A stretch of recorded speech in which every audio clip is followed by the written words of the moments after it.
You see, the politics of it. Lawyer Sifua or MPP ni lawyer if we then negotiate if you are in opposition now what assembly say abide no ho any judiciary no as per Chief Justice they mentioned her or many abide no war twaka nti se mo ba aban mu a mo be make sure say mo be clear o mu nyina na ma paki the court with your own most version of lawyers. And then this was made clear. By who? The then candidate, presidential candidate. No, president. He says so. I'll say, yes, so your judges near lawyer for me. Yes, so you're bad. You be making sure, say, with cost no more so you're packing. Well, I want that. Okay. Maybe a platform. But then, all indications, they say, time and again, NDC in opposition. I can't say judicial no the courts are packed by pro MPP lawyers and our judges. Yeah, and also senior factor now. And also senior fact. Time and again, yeah, once. A bribe. And until the threat to say, you be judges and I say, you be my judges be a coffee near the Bibabe Kahon, as was established. And this is not the first time. Okay, near my uncle, Chairman Kwabneji. There are so many ways to kill a cat. Didn't you know cancer? At that time, no one more opposition. And I no more power. They were in power.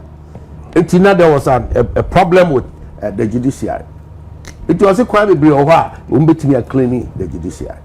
You see, we begin something. Yes, the most dangerous thing for us in this country is to politicize the judiciary. Let's say and I mean, the most dangerous thing for us as a country when you see about politicizing judiciary. So what's here now? Also, no, because judges being way about they were all appointed by Nana Danko Akufo-Addo, which is true. And for that matter, President Tawabe intimate influence be our woman. So that is what he was trying to establish. But your constitution no says president be our baby appointment.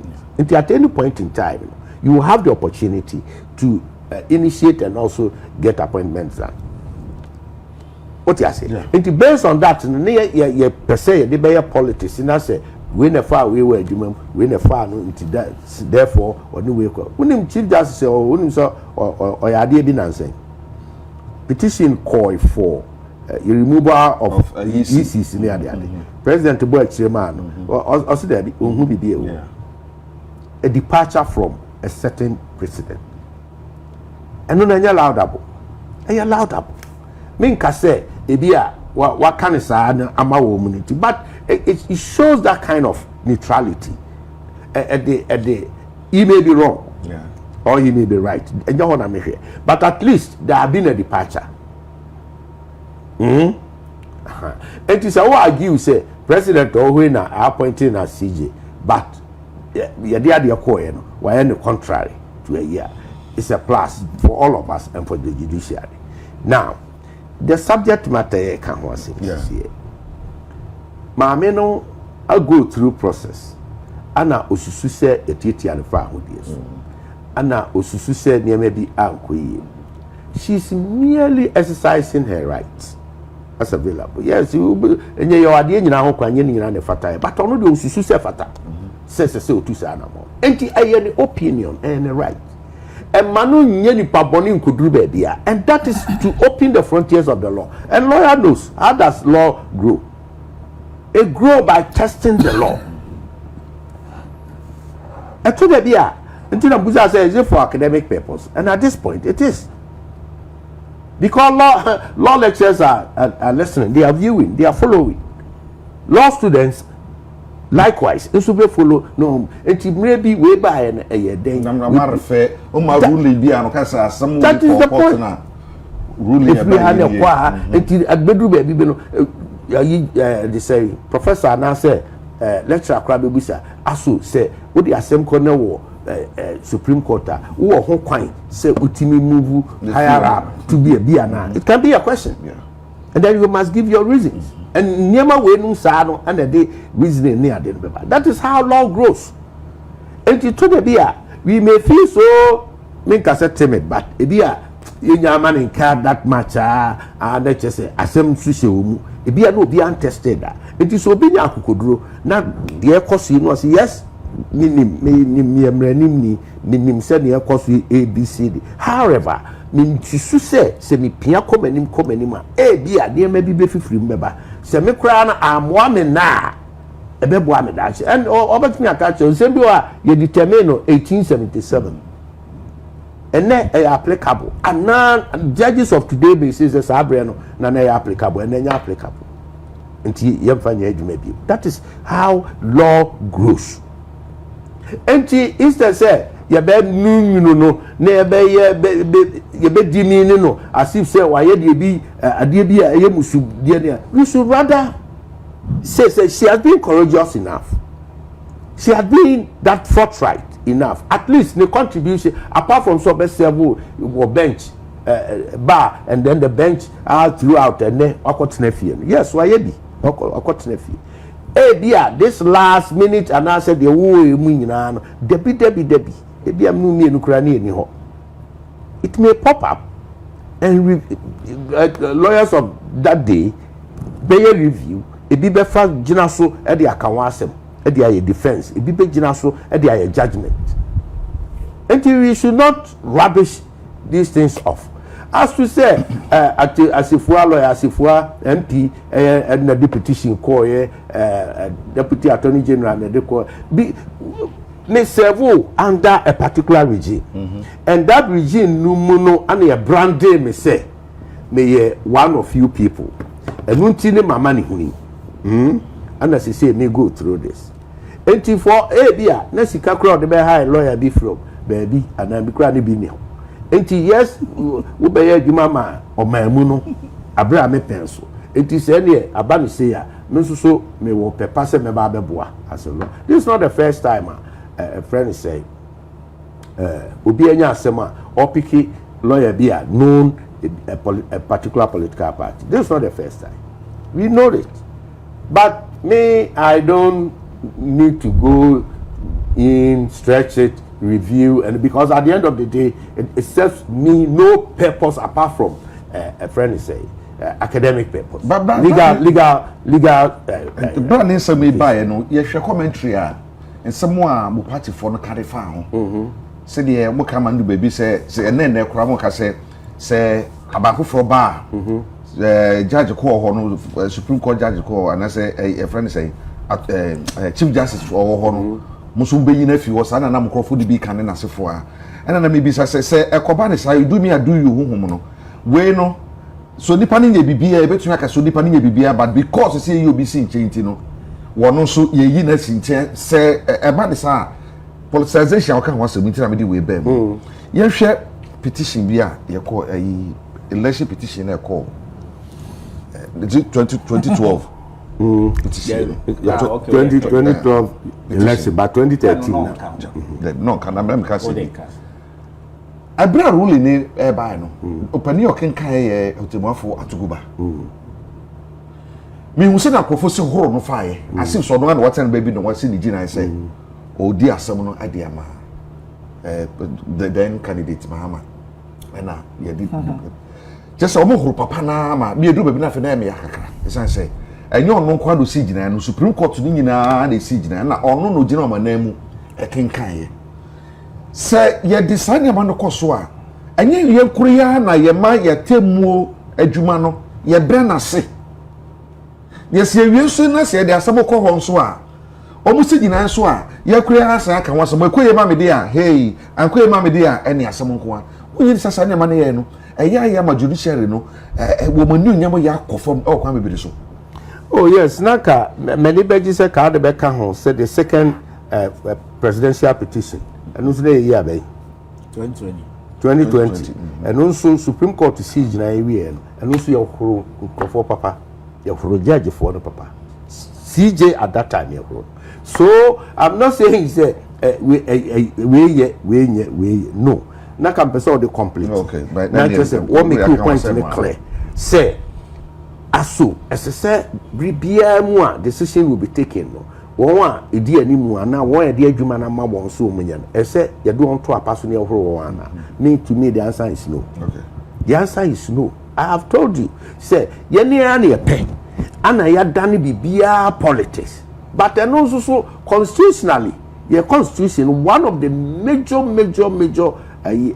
issue ought to be looked at aso and see a customer kwan e ma certain presidents omu na enyi agejefo ana omu na enhwe enyi CJs ana we nyina ye niam asoma ya see atwen adwen koso ne etena so other than that no say yantimi and resolve say issue ya a very care na care because me a president of the day them run ma me kwan nti kwan ada ho for say me judges why not say me because I'm mandated.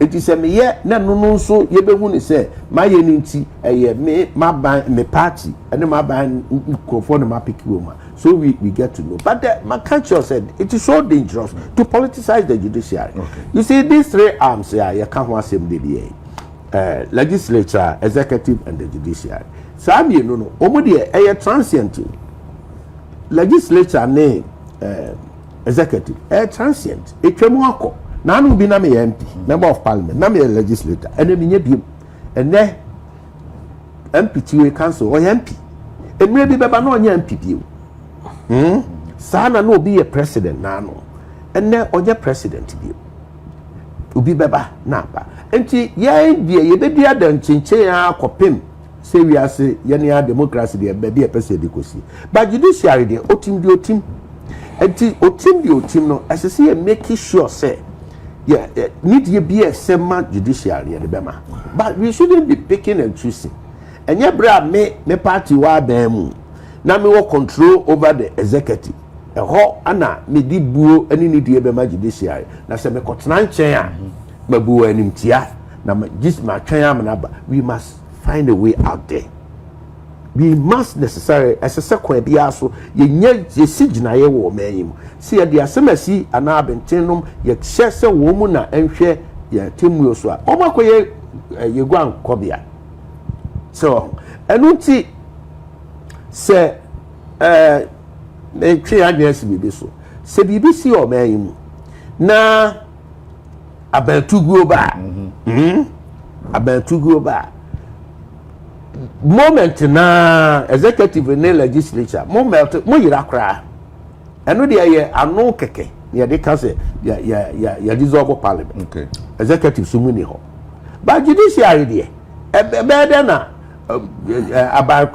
soja ban kro no abeka say magu atemu adwuma untimi mu no e bia be frustrate and abe ye niam bi ama eno but it is existing and it say ye gitum say sa arm of government no na o intervene ma o de obie de onibie mobrowa nia o ye high in society na ho a kire wo no ba bi esese woko ene ho a that's it and also nkire say reforms anase nsusie bi a esese ye de ye adwuma ma ho na adwuma ye no esipi na sita na enye gidie the confidence of ye ya manfo no enu ye very big issue se kobase ye ni gidie wo mu a na ye hu eyi fa bio ne ye ko sisi ayeti ye me na ye tie se kobase masisi minuyen na wo ne judge na oni gidie se obeba wanim na obenya atentene a one hwi ya no dem rationalism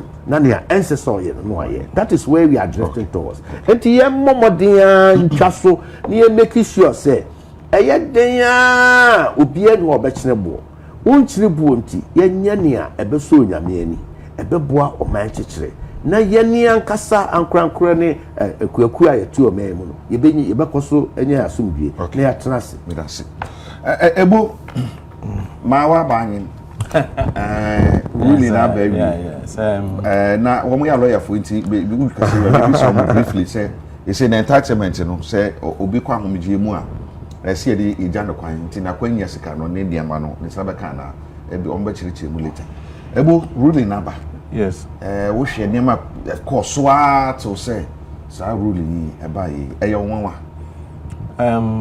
wanya mwanwa aditra wanya mwanwa osende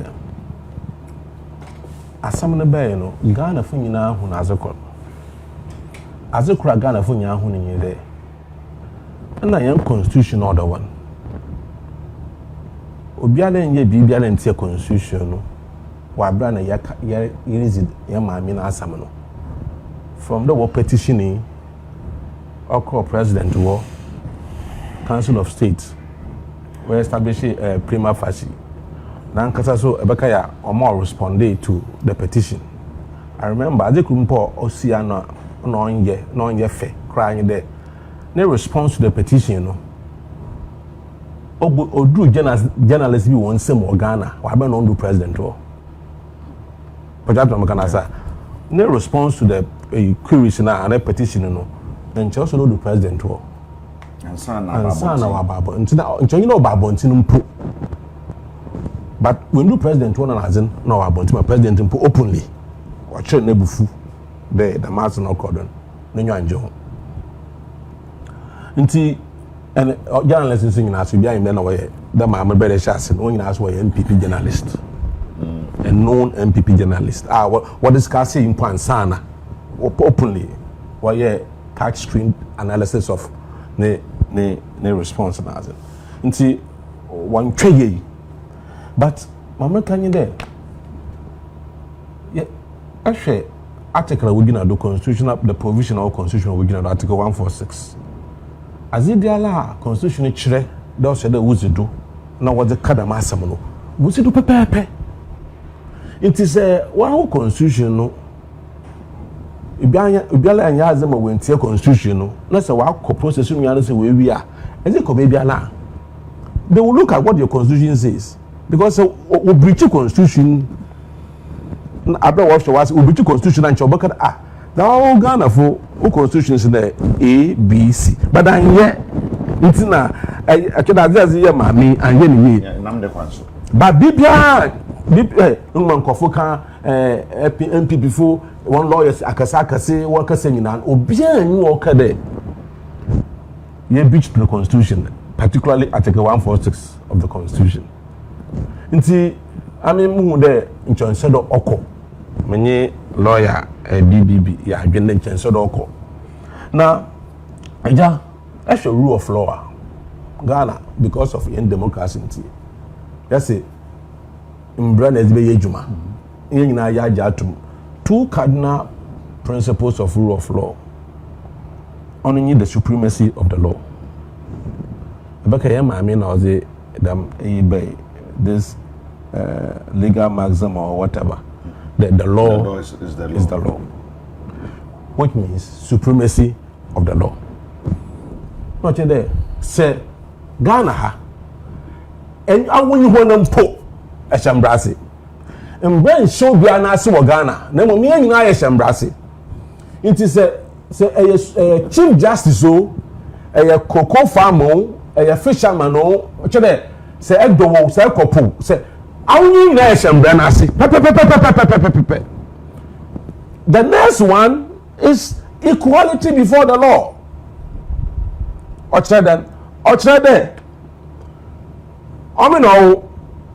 chief justice, president, speaker of parliament, vulcanizer, bio papra yen na say asam to yen le ke gina mbre n'anyima o se dem mbre onyi n'ezi pepe on se dem mbre no o favor nipa ko no jakot na se dem no tiza no sa sambisi na se ezi panyin bi ke gina mbre n'anyima na se kana asama no so o politician na o politician mpa man kofun kade easy asamize nchembrele sinema won hwe ne video hu won hwe ne mpo ye ne video hu na nche won favor nche won fam brele tu nchen kakra so obuku wi aponchi okuyo mobile phone oso wotumu jail ne za no say chief justice na woto so aya azibi no otiem brele Ghana ha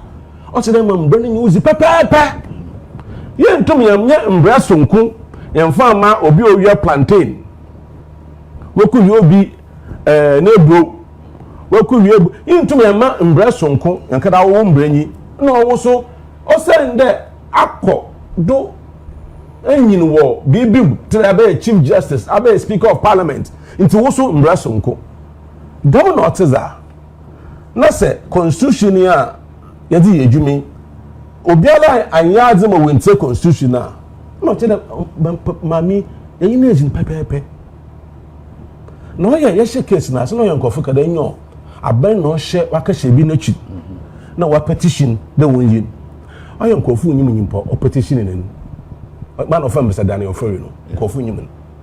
In fact, most of the companies in Ghana only the majority shareholder. In fact, that man offer withdrawing investment to Ghana economy will be seriously affected. One of the richest men in Ghana, a serious investor. On here, a round boy or political party or a petition. She had concerns as an investor. Because one of the things that every investor will want to look out for, only there, a man may invest woman, one justice system, juma. Because some invest in a seminar Samako court. And I said, Judge Robert no one.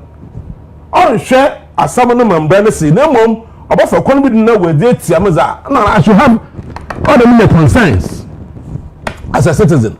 It's a papa no the case in all the petitions, the petition, would you do, ma, what's the car, someone ma, oh yeah, mammy, what can the uncle Tinefi? Inti, what are some of the things about you there? As all yeah, you get a constitution though. I mean, man, kind of politics of it there. How do baby impa? Nko foka more ma fenyo marking. Otumeze case to court adapa. Na you are na our panel. Nko justices what no more the case in. Actually there's special treatment for afenyo marking and mun sem nyina no. Onyaze ebe go into details, but the most important of my conclusion is that Bibiana wo ye biano it was within the confines of the law. Intina also crow ECOWAS no when to na wenzi nkunyim no that ma lawyer BB kan honorable okay say obete mayer kan na mampanyimfu bi baka ncha asemi ncha omonka na yenkunyim asoman nyena nkotenyi obi a we bezizi bio a wazi bibi wazi mbreti na wakati na fie Madam Charlotte say nezin po no ya roho keke no ya roho keke yakono wo fado no po nezin no aze we gya no tiembra nso wakata mbra no do na wotwena so a onya onfa kwan papa do na yin nezin zan no bibia ya ye bia no pepe step by step akodu ntintama se na siku wi aponche na se wo hwem gbom na o ma ekojela sa wo so eye panyina sa ya azebo na yen hwem ba no do na for the one asotwe from okay me that's ela we dey man but medicate here kakra aba ni say na ya bo ni sengu dey fa ni say bi a oman no wa akwanya ne ma bi akwanja say bi gya ne kwan wo ne ma bi hu a sa entertainment no idin sabeka yo ma me answer no na me answer me you asem ma me a minute or two na menka say ba ku bi of akufuaka. You see, Nedikai NDC, Penny Bienho, President Mahama, Enkujina Baby and Kada said, Oba power, Oba packet, court with NDC judges. It's not true. In fact, I was there. Say, you know, people for push here, number NDC, your position near Ninian, your lawyer for Yaka and Wabo. I say you supported the cause of NDC. Afibia, your conference, you could share every year. And yet, Bibia, yet, Kukuamu Adi, your public place, every could income. President Mahama by. And now, or near a dinko, mono se. More high, Munia, Dudwana, Edu, Babia, Monso, more qualified for bench. And she say, Drew say, your power and us will be per bench.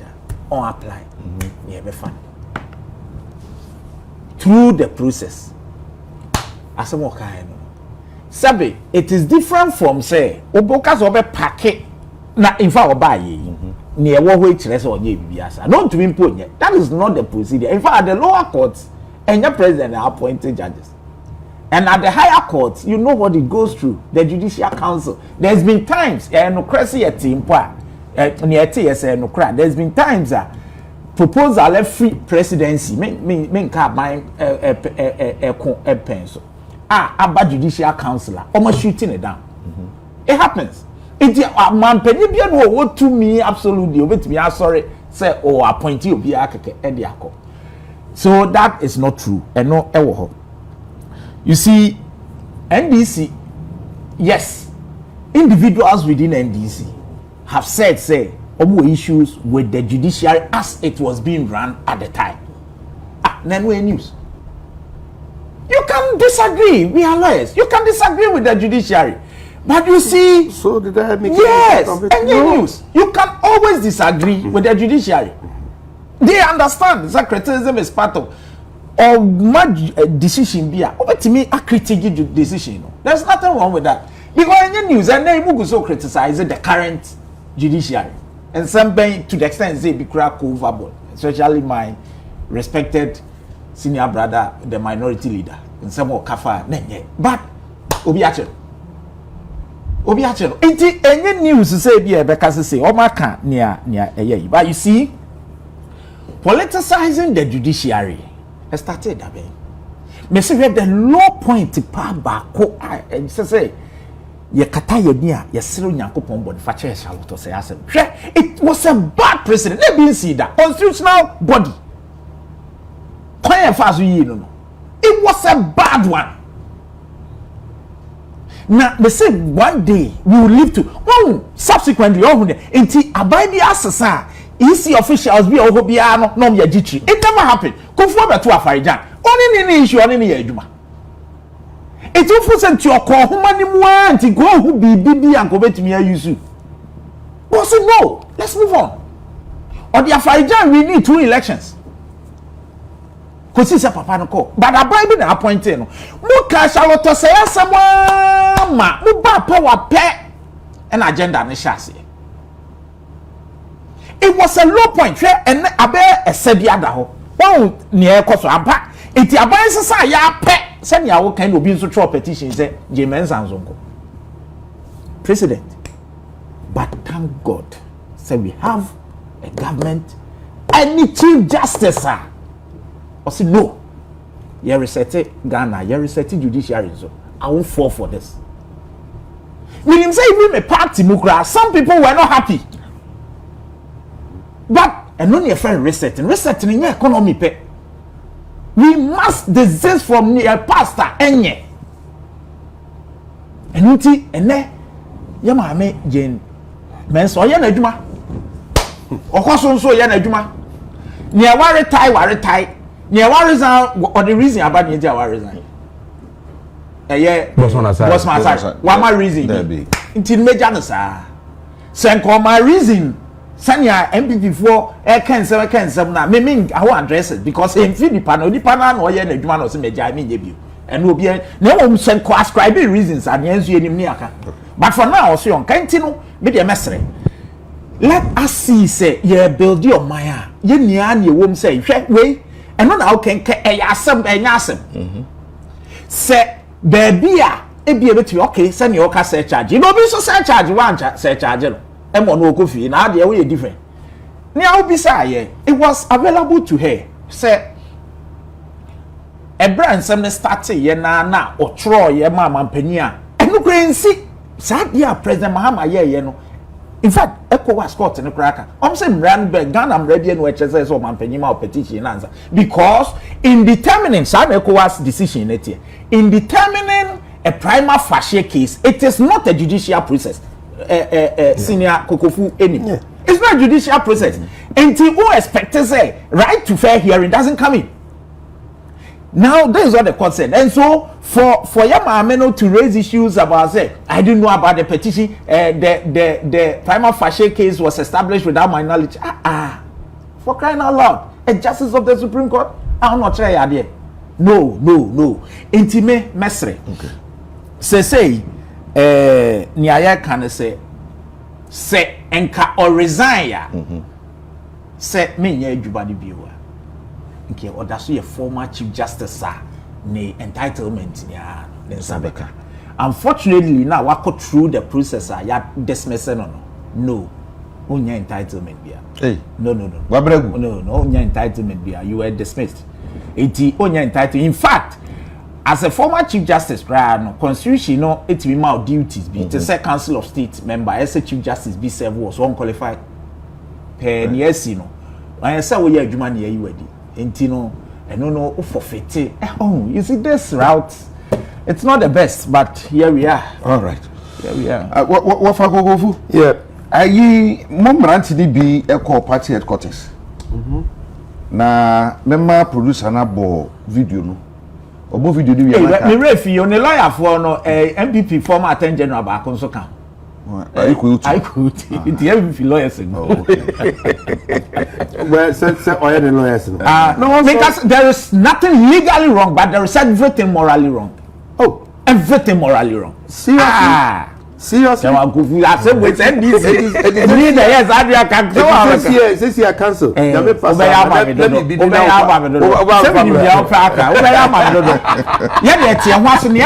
politician.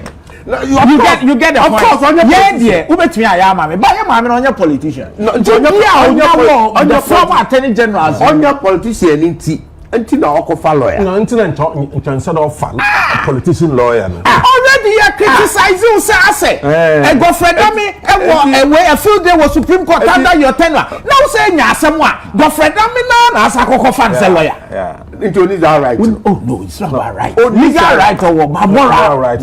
Morally. How do you put moral? But you see what are your advice? I won't advise this.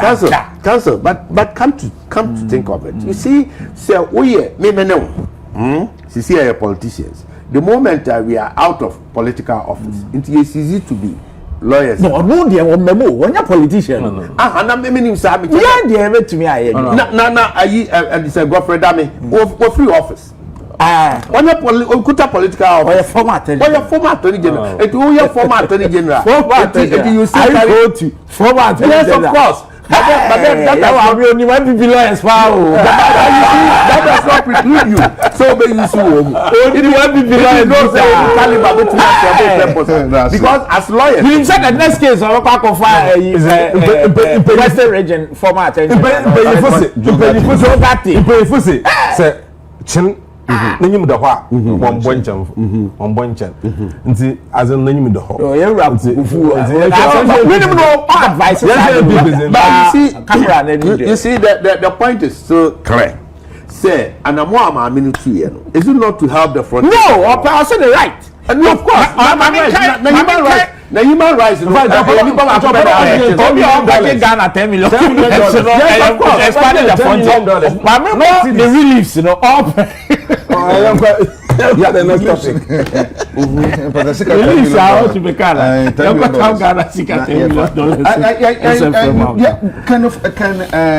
kind Japan party for be at the petition be no the country petition be na sa petition no mo hwere ye no na fi I think say western region also central region central region and na sa petition no efi and I want some more kan nyina ne say owura kan di Japan ne nsem bi oka na anti party activity enti no sa suban na order na di no party pen for no hwe na womo enyino enfrefri party no mo sa letter no by somewhere last week and na sa letter no e by na ka mehwehwe na ka mahwe date no na media amount na so anya yi anya didi mu ababeduru say penifo ekọ neck meeting e wa lisa video bi enam social media ne circulate nyina etwimahwe uti sanka video no anka ye mmona ka ye hwe na emisa say what is going on in your party MPP oh but so okay nyina we say there is a petition say one party member the incorporate we say ye nyina fi party and now party penifo agi petition and we dey connect meeting what results there be until let's wait for the decision our party penny for the paper but you see for me ye ni pay the then we will get sir ntawanta we ni ade until dispute resolution kwanya ye fa so tena se ye negotiate ye mediate ye make sure say yes e bia na obi nsusu ye no susu bia say fair hearing ya ye ken pipa no obenya no fair hearing bisa na no asem tie bia obekire mewie no na ntise ne petitioners no kra edwene no na say omufa no then decision will be taken. And let us allow it to happen. I mean, the process, no. But we don't some microphone be commentary in some moka. I this particular person. I reckon in Japan before the presidential primaries. In some microphone carifan home and said the microphone who fire copy say about one corner we any home any dear after that nso still na no say me wo ho Ken must go video yi etwegu na akwai say Ken must leave would mean say some more kan ne man godo no odipa no kra wo opepa bi say obe tina party no ma on keka no ho nya adwuma say dem be ye nafa esa so kra ka say munya botre by June next year eno mu on will be kapa ane no obama mu showdown on mu obi kapa ujiri say some ekoso no Ebema unity now more share as a political party going forward to 2028 election. Definitely. How we manage it or how do the who no kakraka but manage na ya the nema to akwemu ye said the sefata. We can always come together. One would the ayeka yes sabi obi huna keke e party. Yes. Or a stalwart or you will be a penny dues our party no was some ana. All these things are happening. So at this point in time, say, and maybe do Emma, Sam, semi, you know, be pija pay. You resolve who could do pepper so be. And any political party, it can happen to any political party. And these four have their own fair share. So, and say, be the Ane Kukuba, Omun national chairman, and the education minister. We finance minister ne agric minister ni nyina ye santa wantawa wo ye term as political parties internal struggles and internal conflict ni bi but how to manage it and resolve it and only the important thing me can't say enuanom ne adofo a wa bonti nyina say akoma nyina amra fo yes who wadwen say onipa bi nsusie bi say a nyabotre na mampedifo trance na and go through the process ultimi fam running show sema na ultimi koye adibi adidede any basbasa ye bi abeba no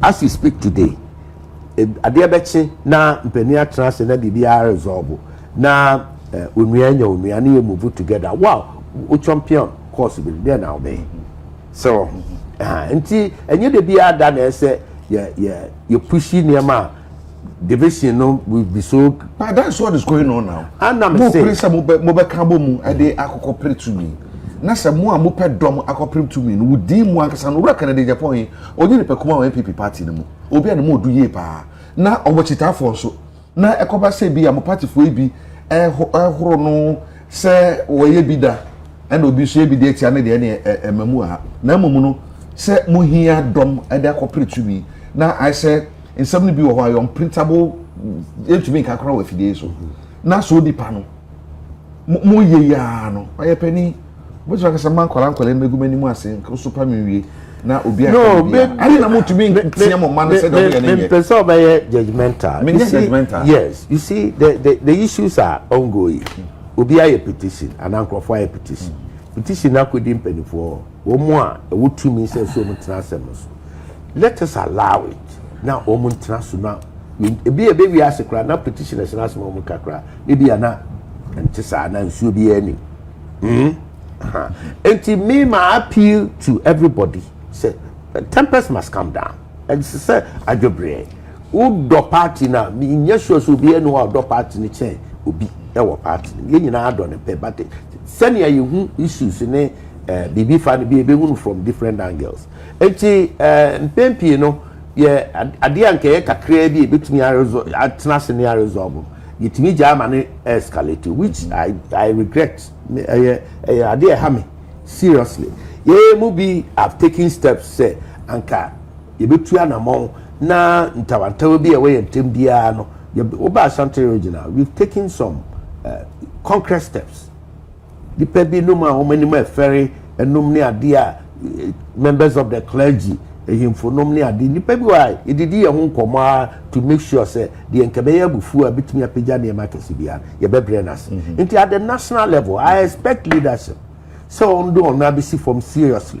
na ya call for calm so enye gina bonten atu obi ho pe ana obeka bibia fa obi a ho a na be ma wo achieve the open ba no so ye bibia hwe ye fa se wo minimum beye ifie aduonu ni adwuma why party chairman Ashanti region why MP wo person bi general secretary wo nye ni pekumo party ni mu na obemu se ebia obi a oba party ni mu ncheye abrante wa ababaawa na obetina radio so aka asama fa wo ho a ensem fata se obeka fa wo opani bia tumi entia onipa ne se dia ye ijai na onipa ne ya na ye wa ba ko obi anka de tosumi ni wanka de tosumi nsa obi anka na okoso a toso aya adwini be na obenya secondly sa petition a wodi koi be fibre a huye ne sa se ne ye bre a work na Japan grant interview se agenda 111 no sika no bi kura wa moje omni contract ne man krofo no bi age 10% na asefo na ada na ferry 8 years want to me ansi no bi aba 1.5 years no obabisi fisa abre no and Ken must go ade no ipeja ye pa musumu ye party a you say Democratic Party to be to mention ajudi. Of course, and we see any limited to the Patriotic Party. Mama example, chairman for NDC also call president. Thank you, Tom. And also obiting chair baby, officer a howman. And no be be another issue near there. The senior as we speak. A Greek minister say you see a man iska or see a man in between a Greek minister and a finance minister you who be this scandal. These are internal squabbles, sir. But how do you manage it? How do you handle it? And see, me in particular say obi be fat tell so about party no match so about enche only every right so be one on na be kase the other person I said the open no afa ho I don't believe in that. In discipline, breakdown of discipline, Anna, across all these things. And she said, Kenyame ye adom, near the full complement of leadership. Omubeye forward looking and making sure, say, from national to the regions to the constituencies up to the polling station level, everybody is aligned in disciplinary issues in the measures. I can why papa. So, I'm yet to see, say, one, afatu who so say, ye the Ebekasa. Ya de tia obi foforo ne ye ho it is happening here and there. You too far near too far yeah me wo we obi kura hu me da oni me da bia na no kan sem bi e fa me ho ne ade a me che kura na mabu mani aguso because nipa no oni me ana de o kan no meaning say enkosi ba bia but no bia na be taking a lightly sir, particularly when it is in the full glare of the public. Enti I employ on party penifo. So ye won penifo a papa je ekufo da hontias. Ho aman. Na nadu danko ekufo ado former president. Ho man.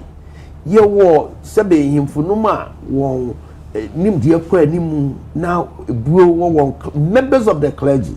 You bet me I follow on. I rely on to bring everything back home. I have said, sir, even here cry the reconciliation here can once be. There's a deep and so be as he employ professional negotiators and mediators to come in. And you say at the party level, and you cannot because the bias who we are found we are may even come in. And there's the need to bring in professionals. Now yet here for Nubia will be some will be grievances. Some woman will be the platform. And the opportunity so be out the grievances in the hand on and don't quite almost 10% or 20% of this the resolution system. But for now, I will tell everybody. I will me person me catch you be the answer. We don't need say a better tea, a honey, a bed, kick a home in order to succeed. We need to come together. I see it to me, shas here, young from so no near the but then, yen sinkonya, na young pointing out the odi for me, yamani who say, as some are what you can, and I would ye, and yet, and tea, a beer, a sutriani, and I don't watch you. Say, obi from so fee, say, ya fomono, ya dear hano, and ya did not open to up. Complainter, you know that Jenny about training and trust near out. Otherwise, they be arada and your beg hound to your home, I can carry your home. Na ya threatening your one. I could see the big Ebo, see, unity is strength, and strength lies in one kind of simple. See, I can say, and Kabumu, and Mahwadi. Nkabomu nso emankanko ani impuntu wo hwe video yi the way omo ye no bebi omo koye ade na kasampo ampanyifo ahia eye obotuma ye peaceful demonstration nke bia bibi san kokobama ekoba eskwase ye strokra kobeba mu ene nasefo wo fa kokofu ka se mi se mpanyifo bi wo parties no ma obetumi a fall on se na be ya obetumi asomdwe aba na kobu ya aba obi so man peda da je kufu obo ni din oye press oye interview bi man complain bitterly say ono oye penny oye former president o hompo no so obi ye bibi mpo they don't consult him na eye ne yama ne kama ye nyina ye te pe dia ekoso dia akoso ene dia ekoso yi ene owura kan Japan so nsam a waka say wo munya botre na 2027 no June wo ba bi no eho no be shake no ho no you say bedu ba bi no asodwe betumi aba amama ko mani so no bo so mo kuya na ija no kwasama wonye de MPP mpanyimfo a abubo wonzi ne sisi awa ebi no wonzi no hai waka homa wa ma party or tetso masisi a party yakase yen hu so worko so worbo mpanyimfo nyina abubo zinya waka ho e obi no wa ncho se da wutu anamon bi wentu na ebi no so wo ya azan kan se da wo ye obi no ya azan kan se da wo ye na ebi no so azan se da wo ye wan ye into the mpanyimfo one nzama wo ye no na o party sisala or to ya wan kasa hu mo won ye but all ya roho especially say MPP ni da na say ehwe Morocco do ya da ma me 1992 no mo join MPP na minimum party na most of it na mo hwe the values and principles na on party na yakono ma yan nyina you so that time you join the party so to two more kodi ziwa some mo fall into coma at a point in time na say I'm sorry no be catch am there MPP na mo join in 1992 no from 1996 2000 only the MPP nkama doubt because difference no mo super you see political party Ghana for more opportunity in the last 8 years I record na we record on your cry nti Ghana for nankasa o ebufu bi mo ebe say Ghana economy ama wankasa wo economist oye wo candidate oye Dr. Bawumi Alhaji Bawumi ogwani fi economy no ugani fi ogwani kwara ogwani no economy ya economy man nti ogwani fi okọ hwe digitalization means no ka family okaji was package as low so ne achievement kakra was the man the general finance because economy is into my cry what finance minister we gwani fi Ghana e hwe na yehun we gwan wo finance minister Akufo-Addo no nua we gwan na me sam na Ghana fu we bufu wo da me sam no do de abahwe yes ka sam do na na bu akonta egwan sis ara ya say ya brand sana abafie e bi yin sam ano was it pain a jow was it Ghana for DDEP haircut a jow sonko nkofo wa bobra what's the 60 years me nya honzi ndo mi siesika yi amochino bi me nya honzi na me da hwamo mo zida atweduru ma fa kapenta ma mmawu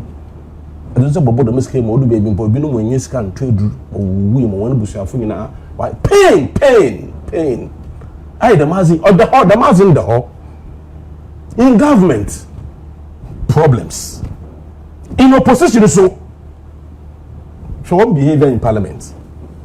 Mama Yanko, me junior, Afenyo Market. Show one behavior, one leadership in parliament, one behavior in parliament. Oh ya roho. You can't let your GH means as well. Papa was uncle as well. Edu sir. Felix who said Japan was so as leaders of the party. That's in some of what can no do in the shell. Why the Boy Scout to be no good parliamentor. Say we are sick with the name of son. And now on the sources about what book in him. What book in him? It is a son, no, you're the first in a man, since as me. Now, first in the year, since I and yes, as so, no one to say no, a negative one. Share the party as the party structures. Shall more call a party. Since a opening, no about party. So, most in the family party, one champagne for back or party. No, Peggy Bianca was she. Or starting to me. Oh, she said President Mahama. I wrote Bunani Masi. In some of Kanu, drama. In some of Shas Mukabe. You pay for you a while, and so as if you also that 1 year. Into Ibrahim to me, for example. Oh, she said President Mahama, oh, Bunani Masi, in some way, and or Catapapa, and you're paying that 1 peeping.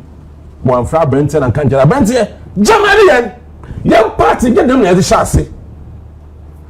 To Jamalian, oh, say, or come in there.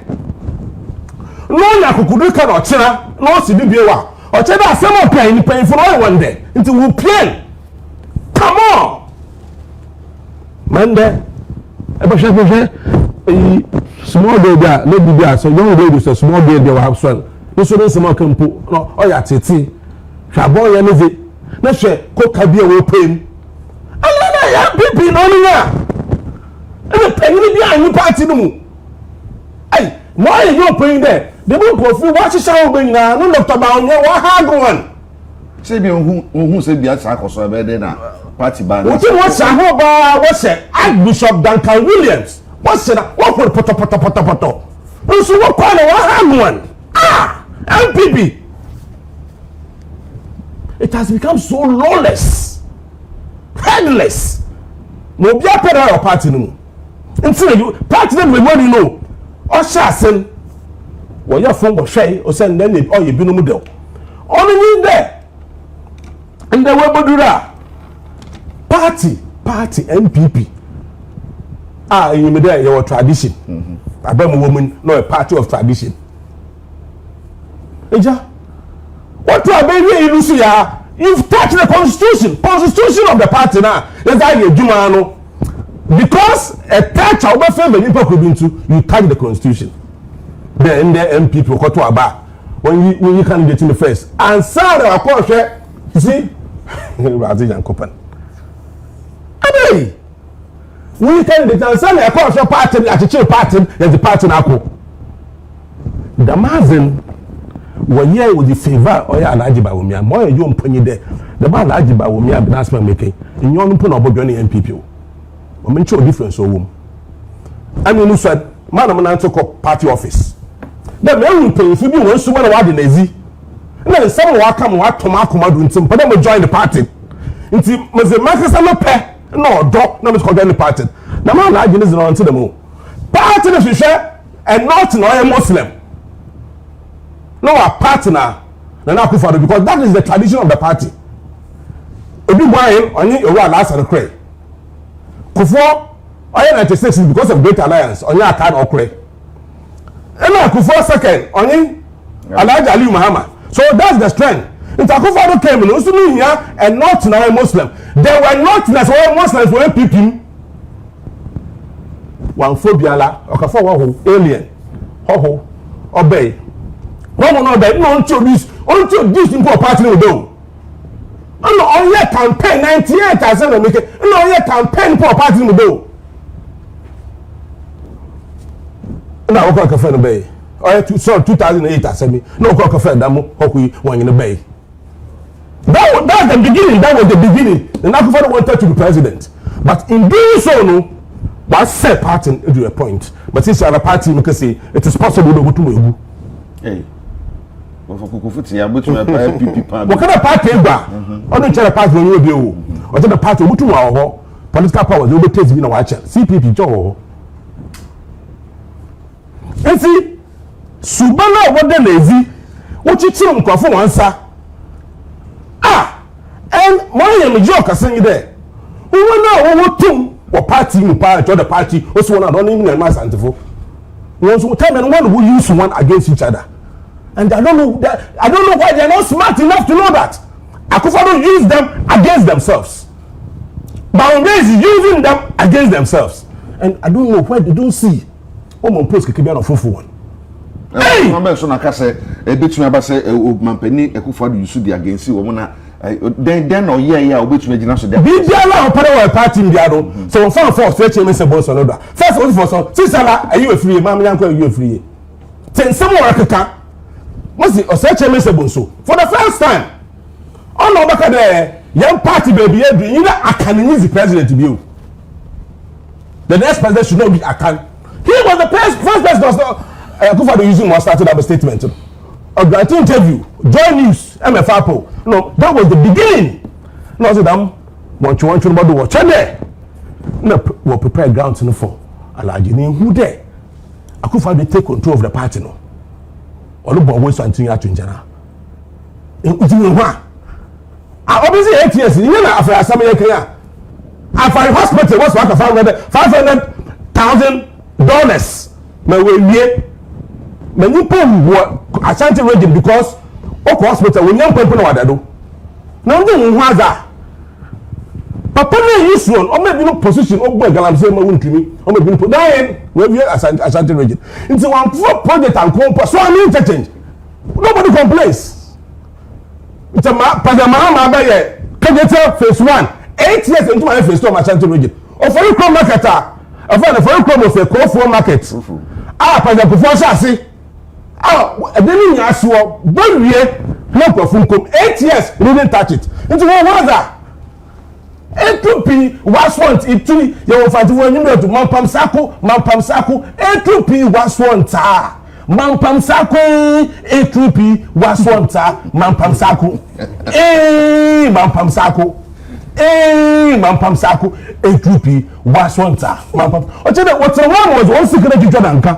You are the most powerful people in the party Ashanti region in the wabe la sula lafu uza ko say one from Akufo to Bawumia. I'm sure we was Masana we kwa na eyiso a odo ko di won so nechi.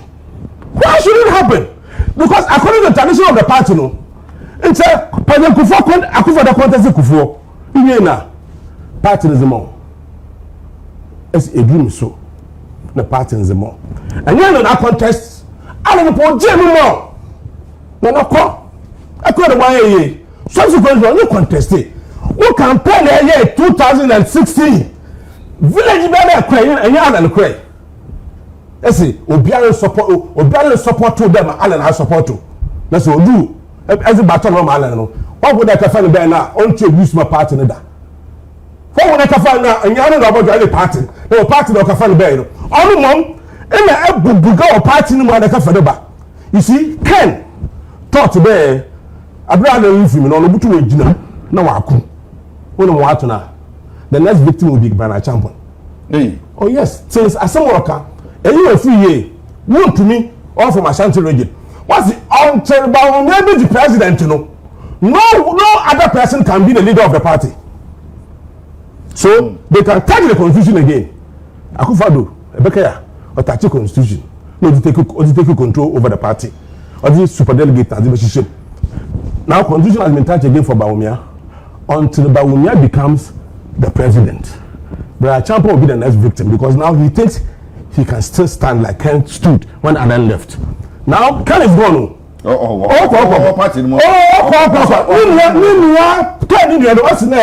As long as Ken or Ken will be a party no. Now say a politician and you can oko. If you the man or then you are not a politician. Because for a party member to say there, next year June July action mama action I won't be that mama action now okay there will criticize MPP and will criticize NDC. One more enough information. Then I'm not part of your party. And then brother, Ryan, interview on OKFM or grantee OKFM. What can play? Ozikan has left the party. And indeed, say a politician need to understand. But going forward, the situation is going to be worse. But the next victim will be a champion. It's more yet. Are you careful? Are you prepared there? It's about new president. Onto Najunum. Can that be possible? And that is MPP for you. The echo bay they also be fear some the sun can from whom. Now so Edaya Esamusumu can be. It's answer Edaya Musumu contest air baba. But the perception we say Bia Unipano Ekabibi and I say I remember the former president late Jelly John Rawlings. On one part of tea, they were now who see criticize him and then some Kitwakra. But I don't think, say, you who never be a course to say, said a course of crane be and do this level. Now you share, say, Bia, Udipan Canibia, Ubini Nipabin Penwa, and shall acquire whom fast so can wholesome. Acquire the cold crowd neck, their course and an answer in ray. Now, straw crack or bear moon, see somebody must go. As I say, and talk to my mentor. And to people between your bama na Where?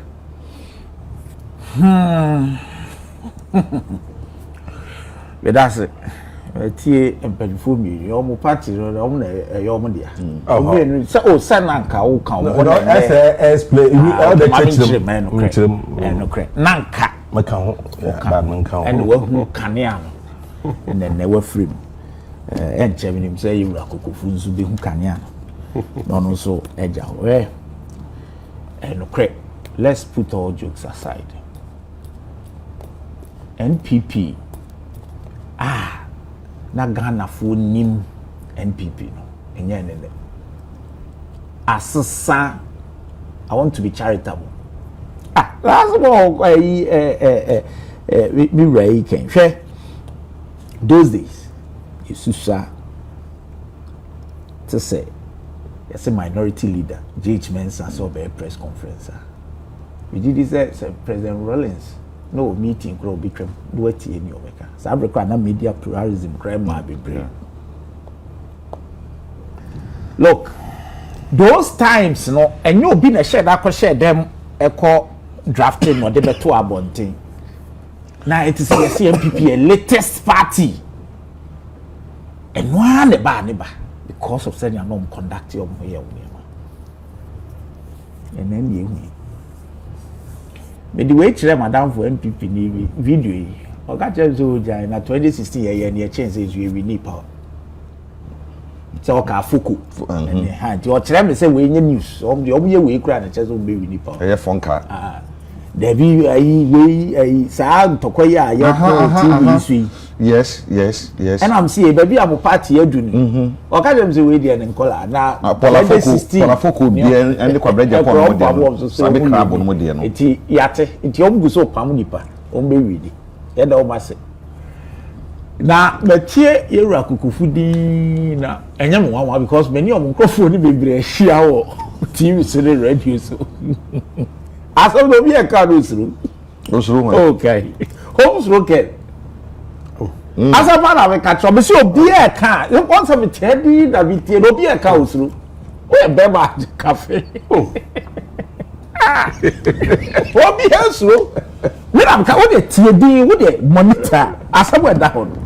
Obiara no ti be fidie so e be kase ken enkola ya nante ya no be use oh that enkola ade say aye the politics ye dey akirate nante omo ade fi ofie ba penfo bi she akire say ye ma ye te say party for the say ye no because obiara so that lawyer now pa say party for na ya hunu so be yi but so mu yi no ross na amanfo be kan wose ntom omo kwentimi nti omo pe ba bi di ahye say nyen yo na ye mrante na si yin adade enkola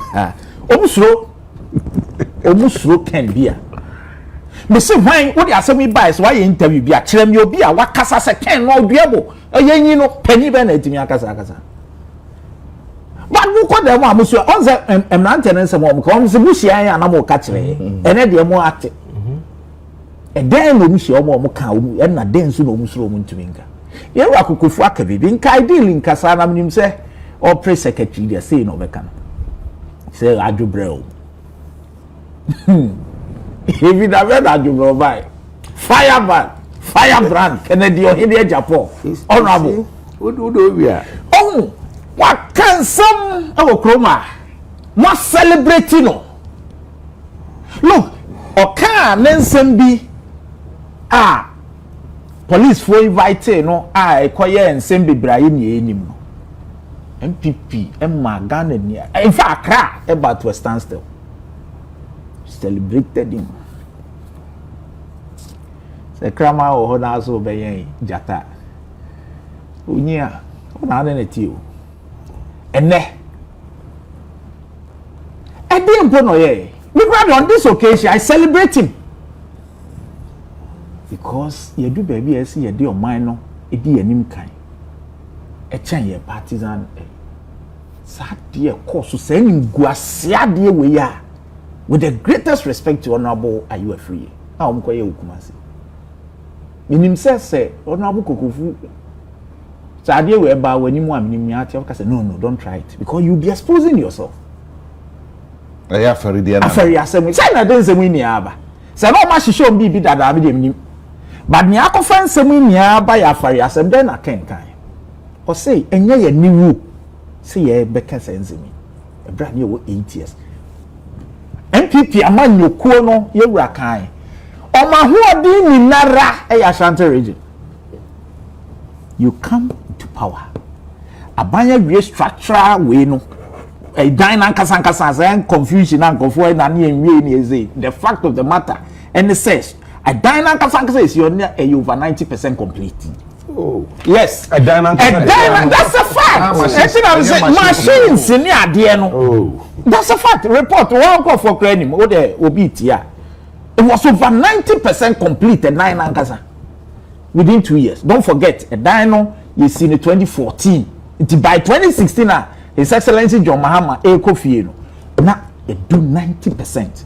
Biomedical and nyema I say ye de egu mu no na na enko anim ka de ne say contractor we cry de Ashanti fu om na ma ye to me ti we cry de end more than 6 months mo install nyema na enko na mbetra se ya ne say ochina say ne say ochina say abi ewura you a free ye na ye panyi wa ban nim and a man and a party equal position. I feel I'm here video now. Me aba or MP no. Persuade so MP. And call no free after what you know ya no. As a war na wo no so obeko na kwezi say.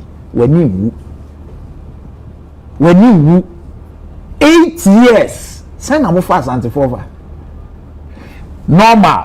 Ni amo pesa mo ya say for the optics say be Ghana say ya hu ya nim kosro nti no wa man kofo ni ehun so ho afu wu fi o na ado mo afsa sekan mo ko da hwan ya trasa no so mba no so manye o mba he say mo ba na ho afu man no man no ntom kokodo no ye ba beto the mess na contractor demanded over 78 million mom say scan nya no kore enti anya no kore na and omo na the report on the jay no contractor no so demanded because of my delayed niema.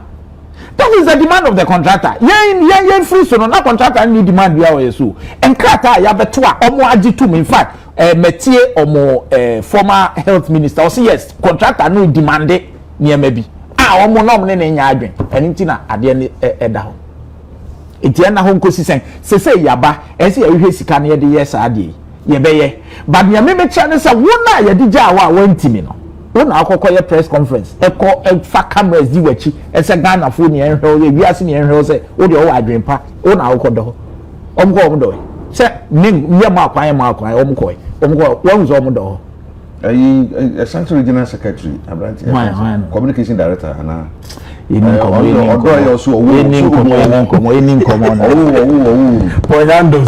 Poyando. Yeah, you are kukufu. Debut, hey, nothing much as it. Now, but me back end, okay. Inti, and I'm okay, yes, I deal with the good when master. Now, Papa, no down, woman, party, no. I'm sad, dear, we and grass, seven bit to be crying my wedding in joke. It's necessary, me can't answer. No, say, I dare, yeah, why. Now, your name for say, anything in fear watching. Now, buy our dear Fenifa, and the ever criticize him. As a more kind, we are anti-party conduct. And I'm going to say, anti-party conduct. General Secretary in waiting. We anti-party. Anti-party conduct. Wait. Anti-party. Again, waka.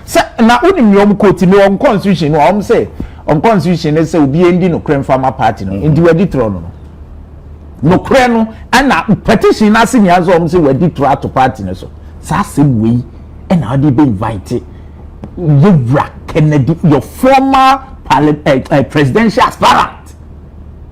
And the NDC there, the democracy there. We ask the end of the buy. And then you are cooking the hunger. What is your drop petition? You see NDC kakra. And the cocoa the woman. Everything. Okay, when the movie. What you say? Or no? Or can in fact, we probably be a common madrid. Now, you know what my friend is. Second candia, I'm running into Bobby Ketia can be normal. Well, you mentioned, Remrantia, one line of wap. Can some. When you have who can say, you man take a campaign for someone you are touching a cover. You are Ken. Can someone you are touching our near Baumia, His Excellency Dr. Bamboo Baumia, confident park campaign with do more content parents of Kafa Canada, Japan. Na sebi if you dabe na muhu nche so obegina president and na mudi the problems e woni ho ma kan semwa such a person na what you see in the past as celebrity nene wo de nako na mudi ko nwa no bu ntumi ntwero busuru ma ko fa brand bi a e we yi se omo ntwon fa nko si yin Canada Japan for say me me ne party mu be mo ba ko kure busuru mi so busuru bi ba ka so busuru de mo watch you akoko fu ka say ba ye di attack otimi kure mo ni di e di you know why Canada Japan otimi mo mi so obi asuru we be ma fe I'm so will be a wasp will crow. Say, you now be one. No, that is that. Oh, as a part American. So, Abraham by the chapel, NPP, a stock in trade, no one cause. And they say, apart from a nipa bacono, will be a cadia bonsam, and no, I you reckon.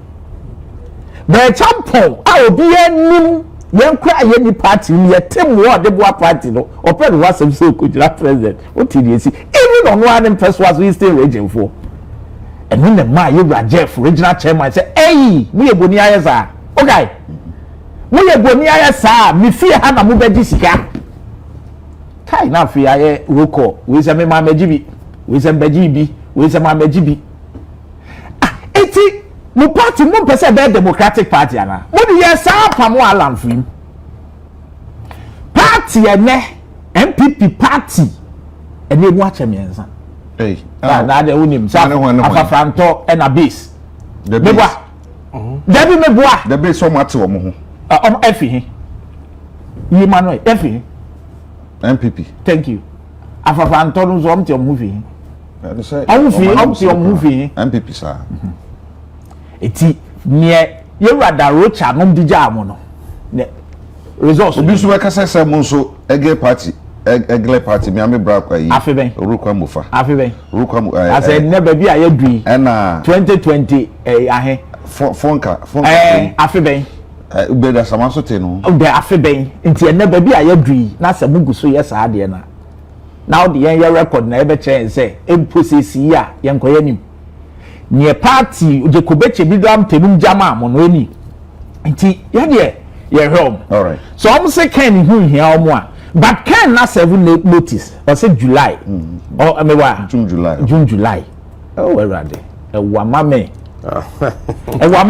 Open it. But you see, there is somebody being here one. because ken sem o keka ye no bebre yenim o say o ma agenda 111 no man timi anwie no is because some koje contract no omo MPP penfo one o say bebre na no me galamsey ti galamsey as okay o say omo party penfo no galamsey djuma ankwa na omu di nti mo me ka galamsey sem nche djoma ama na omo ani tutu nsase ne say no say ne nsuo yi fine ya e yom galamsey omo penfo na omo ye ase mo ye won their incoming national chairman ono na ebeda party na no ene akam na otwemienu na otwemiensa na judge pronounce so ni ebesi minim ba se judge kan galamsey hu ene ogina incoming national chairman it can editro meba can editro o say one penfo galamsey na moye ampon so incoming national chairman ejina court yinsema no fa galamsey only o say agenda 111 no mo ntimi anya because mo koje contract no na mo chair sika no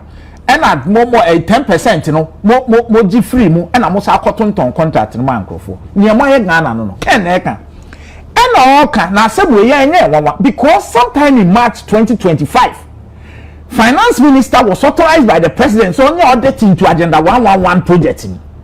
The audit revealed the say auditor general's report that over $7.959 million had been taken by contractors oman site kromko na sabe samon penfo ana mo aban mu sa bre no se munim ho bia mo nji sika ne bia obema kwan no bi agye $7.9 million e bia kwa one site one chelo it is the more money Ghana ni ti se kan be kasa asem na ye ni enim dadawo it is no kure na o ka le hamunti na mo pese mo hound na onyankopon be di na asem ama all right onyankopon obedi na asem de ama no ye bra kokofu minim say wo de wo ka 10% no and me kan sem emfa nya because so ka o ka bi so de na so ka o so obia ba so na ko sa de yes because so munim go ma me problem no me problem no let me say okay what's the auditor general report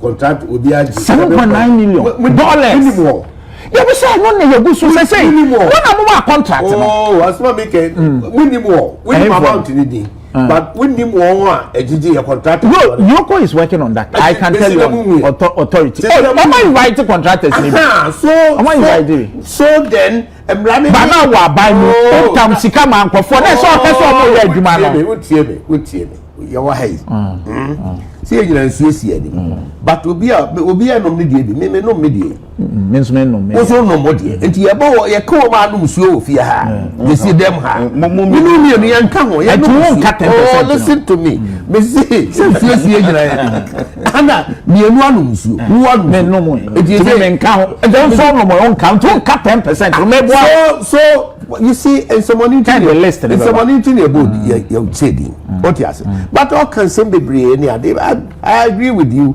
on most of the things because maybe be now ya be man no new politics no correct now the new run is not a team of party on the one team obey ku wo mem ha bi nyina abodje no so you kunipa ayaka bi ani anyasa you celebrate Rollins at a point in time mo ku no mo so wo backing dog enti no wo ye krama ya obubom enti machi no and a whole lot of things happened Mr. Guzitano why and then Bebrebe Francis Esiam and then free mo party so obeda Samoa and then okope baby tonight so what I'm trying to infer is say me ka say see sabre no you this is the life of a friend say an institution called political party at any point in time bibi betimi asi or how betimi about but for me it is about the management of it what's the material intimi modina that has been my nature the bia me prefer solution other than farming me who me pay me puma sibre kwan be dey betimi managing well and unti ana unim ukoba bi na nipa mienu kwa nia osu ono na patano that did not transfer no akrokro no obisa say ye den na wahwe no asiesie me ye pani na metena fie ehwe say ye besiesie fie me nye pani a me sujagu asemo abafiem if you say dem faso de menya hwe se new patriotic party mudwa me baby am ginan and baby am chi apart from so nya mention share the man new patriotic party has given me a huge platform you know no me wo bantama ni Ashanti Media opportunities om de mame any moons and 12 for the above for the yes so yetimi can be so enti enya platform ametutu na se no matter the situation no matter the problem me to me who say me person me part of the solution that's why person are part of the solution you don't necessarily or unnecessarily take sides na about bontina yeah mon kasa ntre mo mrantie cancer team see a kasa tire obi see a yeden and you behind the closed doors and the more obi to say me metu and na nipa bi atu and na say nchiremu bebrebe o na nya me betena public ya the betena radio so and you be solve you be solve problem the four of us that's why I did discussion about the MPP solution does not lie with us and your commentary we make me make oh papa you can dey hano also will count there be a candidate among the four of us ono ofrimuna opie konche what you say don't be surprised say one day back. Oh why not because say me Koya Ashanti regional chairman now I am one of my targets what you say Koya Ashanti regional the Koya regional chairman so who person me Koya general I want yanko general secretary no on the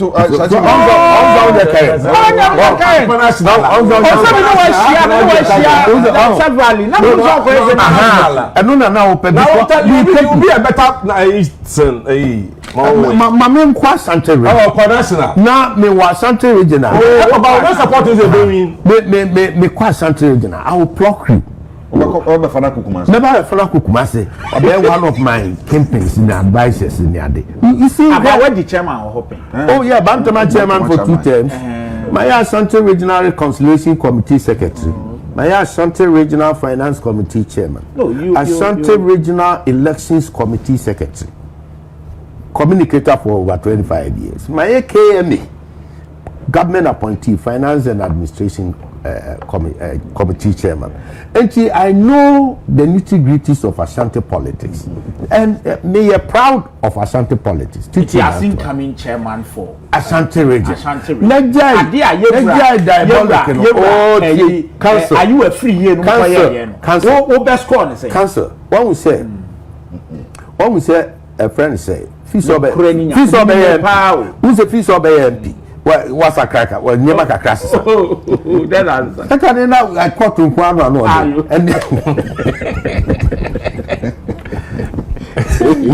what's every party? And I won't see me. I think I may more antecedent. A BSc pain. The wouldn't come and no bad day. And he said, okay, we should go back. The NDC, brother, is so difficult. They were so low. And the Montreux Bay, no 2 years, Omutini corrected the wrongs. And that one, I'll agree with you. And that is what most of us are studying.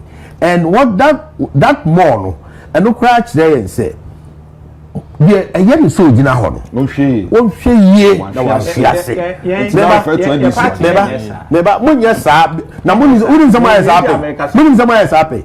Could I be my rollings of all people at Titty when I'm funny crazy, I check. Sabre, who is 20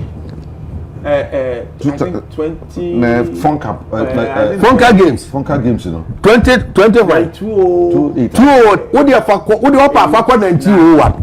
You have some to happen. You see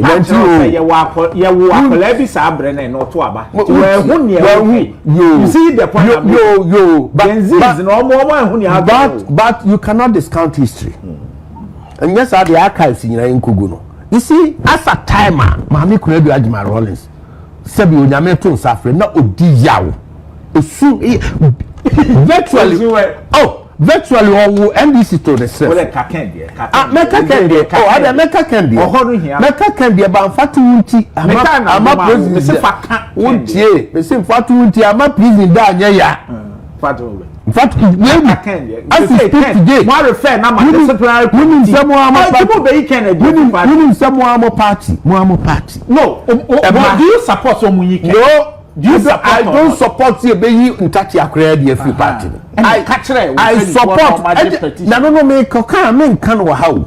Me mo wa mane because therefore the obi a mandate as resolve crisis is the MPP.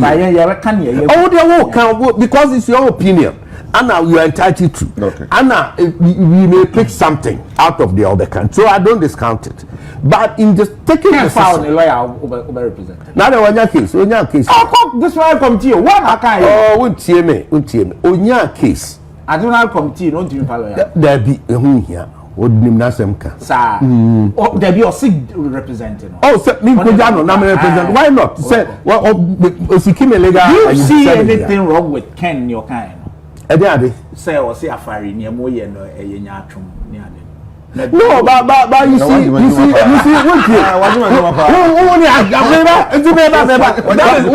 you get if you have two lawyers? What you say? See, apart from them, couldn't what you do now. This is the negotiator. So, unfortunately, on a more serious note, New Patriotic Party, like any other political party and our groupings, are sorry, no, say, or how we see Tower. It is not the public space. And nobody discuss. And not that you can discuss. And you're only a very resolve. Okay. As for discussions here, why not? It's because they're a public entity. And you behind the scenes, and among two BSC too, now some somebody like me. Me and I say, me person me play a major role in the reconciliation efforts that to be made. And trust me, lawyer, me has to say, the biada adia me for how was it NDC able to resolve or the whole Jerry John Rawlings was put to the back and say carpet. Kunodu Ajiman Rawlings, the nekra neba senator crowd no monte parliament. Jeli mudi na nini ade. Oh, what they are no beba. So, see, finance. Oh, Mr. Yeah, wash him. Oh, Mr. Can't have some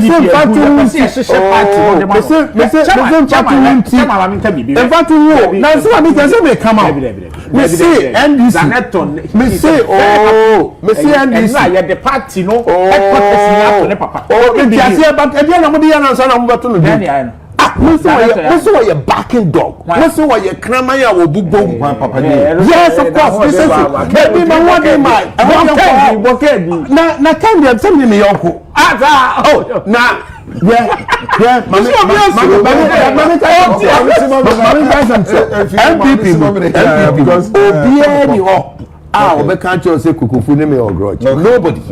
from head to toe. Say or how bad the management of it any here. I may not support Pape, but that doesn't mean say or you may time for an answer or baby. I may support you. A so nam support I may support you no crowd. Maybe me no nyajine wo ne maybe. So and when it comes to party unity, I am calling for say abotire obi a ma refer na ma try committee if one I can hear oh me say if one I also ma the petition ma refer I don't kind na refer unfortunately na na be who dey here tie no about oh me me tie no yeah say na tomato o so mu ni be owo manzo ni me bisa no so you know some na so said enough. Oh, but now, for me, is it an issue? It's not an issue. It's not an issue. It's not that. I was surprised. I was a son of MP. I was saying. It's a few minutes to take. Yeah, your name maybe is a Koyama Blasters. It's a then I'm body.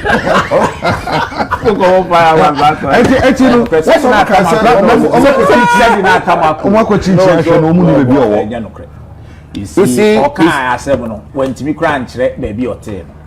And I dance on the BT, it was a short, kind of they can see on authority say, not only prison. It's not true. Look, we are lawyers. But it is not even you still have to stress No. I mean, it's been out there, so I have to correct it. I'm surprised, lawyer for your best. So, being a kind of any problem. You're Ramutaka can't say, but I'm not make a can earlier cry. A check says obi indicating baby a prisoner bida. If you want to find out as a journalist baby a yede obi kwa, go to the prison service. You don't ask the presidential spokesperson. Ya said the say US for na communicate some the neighbor as a bind because near prison for na be kwa akogye. Ya kwa akogye no your friend is saying airport. Ya presser and ya chere Ghana for say yensa kam. Ya the number prison service. That is what the spokesperson for the president said. Of the government said, Niakano, ya chose a prison service for one. Kwana come to prison service for journalists biara ni ho call prison service and amodi MPP for echi say yes said na or house arrest yes say or chele or baby yes or yes. Look, we are lawyers and Honorable Kokofu knows this. Obi yare I am fan from the beginning. If or democrat no yare ye no call hospital. It is so bad, no, me dem kasa sa na tie. Na ne home fana. Nobody will take him take her to the prison cell. So as a lawyer, no you BBI, that's why you're very careful because I tried. Enti enema akoso no. As far as we are concerned, from day one or by, what's a prison service once? So yare no de ko baby sa de ne ba. It's up to them. Iti enei and afa no mo ba be kasa asa date bi na say yemi adanse bia. Ye ma me no. Court a convicted no.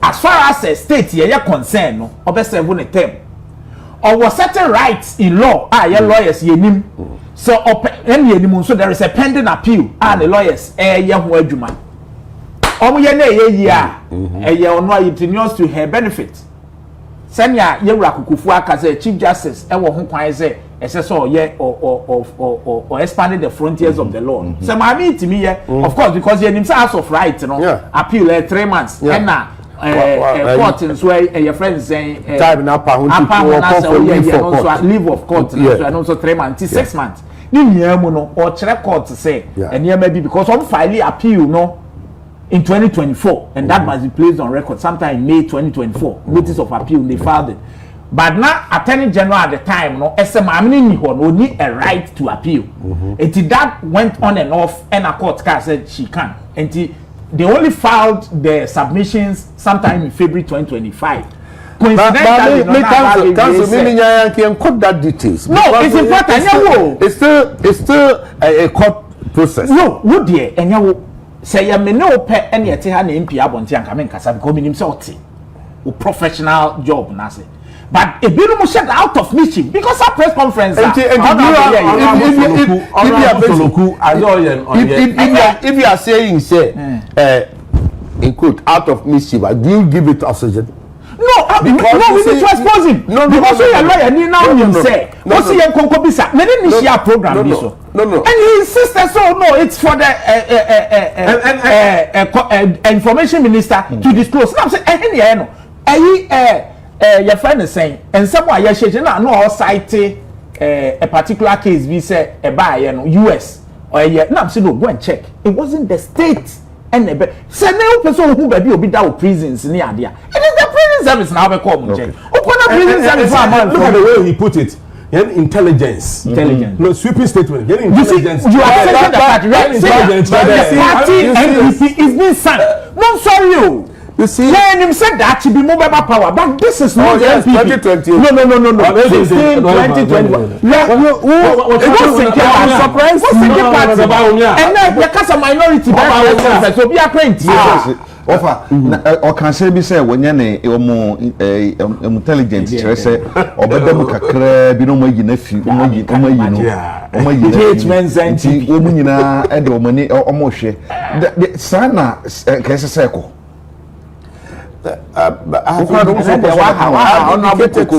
Say, for me, issue it's not a matter for me to.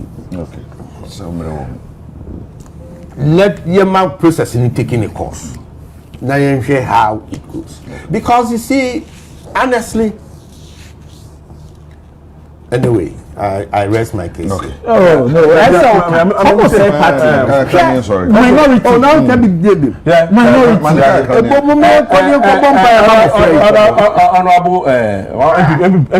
Honorable Soloku. Honorable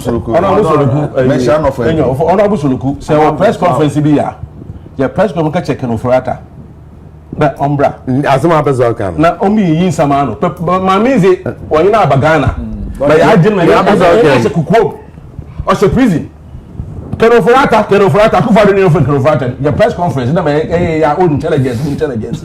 For the same intelligence, you are from Keroforata, no one being in Samano. Because we began to see Salano on Yaza. That's no.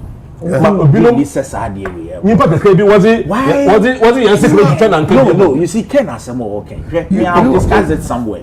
Sadia way, ever have what you? Oh. No, Cancel. Adena. Oh, to be mad. MMA Yinseman. Cancel. Keno for that. Cancel. Senior boy. Mo see process in Process. Yekum. And the monk You can need penalties. You need say someone. Unti. Keno for that. Someone ye na wo EPA. Meaning say o ko baby. Enya kura mu ne ya na ote. Ma ya maami ya wabe. Me mpese me kana asem. Maami be. Ayi Sedina.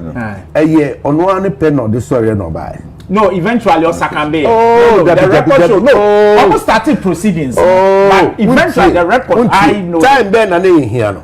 Oh no, I know the source of Yaro ama. It can or Yare. And then that's what me can ya boko to one step. A baby do ya ni here no so beba. Ba oye nipa on my reasons why I ultimate man. Ultimate man. O mani tu anamon. Meaning you as a lawyer. O mani tu anamon. Into o mani it is o mani susu say I am from Saudi to your man. Into then there's o mani. E see dinner sem in absentia. The law allows it. Yes. And the dinner sem in absentia. And a court to finding the guilty. And a court to say omra no me serve sentence. Ni nyina mu no wa ma. And o mani tu anamon to bring her. And I'm open aduru ho na waba. So it has been a process. So process in yet to me if I can as an infant. Okay. And people samo. No, but you know the article. So let me help you. What's some part of Madam One? You know the constitutional provision that trial in absentia. He needs to be notified. The challenge special prosecutor, I can tell you on authority, is facing now. They say he needs to be in the know. Oh, but somebody who is outside the jurisdiction, at the time, not the fish cry, no need address, and you can't even say the address. Yes, Say, but you have noticed, simple. Move forward, go through if the process is ongoing, he will be notified. Then I feel. But I'm saying there is a law in the politics. You are a politician. This is a block on the administration. No, who do you take advantage? It's a block. Take advantage of the law. What's NDC, the finance minister. Oh, tie. What do you about?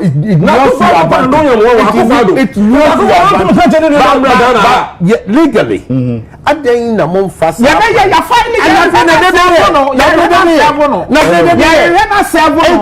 needs to be notified. Not trying in absentia. Who find any innocent? Politics.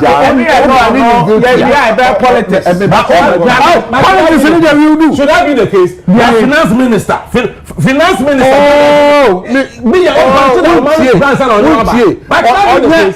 Onye above the law until let the law takes its course. Okay. You can be president. You can be president. You may decide the law. Me ana. I saw so small man. I don't know. Man yare ankoda betsi.